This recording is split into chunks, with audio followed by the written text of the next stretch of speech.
काही नाही, आम्हाला फक्त आमचं आयडी कार्ड घेऊन जायचं, मोबाईल वगैरे सोबत न्यायचा नाही अशा सूचना आहेत. स्नेहभोजनाचं अद्याप तरी माहित नाही.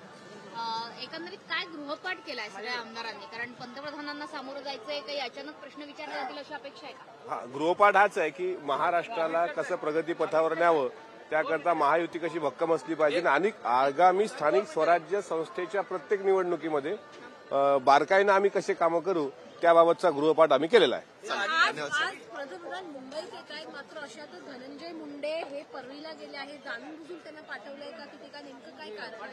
सगळे इथे उपस्थित असताना नाही, काल ते स्वतः देवगिरीला आले होते.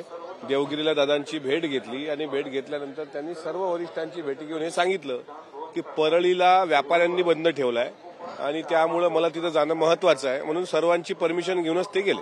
म्हणजे धनंजय मुंडे आज उपस्थित असतील, त्यांच्या व्यतिरिक्त सगळे उपस्थित राहणार? आज ते परळीला गेलेले आहेत, म्हणजे रात्रीच ते निघाले, त्याच्यामुळे आज ते निश्चितच मला वाटते उपस्थित नसणार. त्यांनी पक्षाला तशी सूचना दिलेली आहे आणि मान्य केली. पक्षाची त्यांनी परवानगी घेतली, पूर्व परवानगीनेच ते गेले.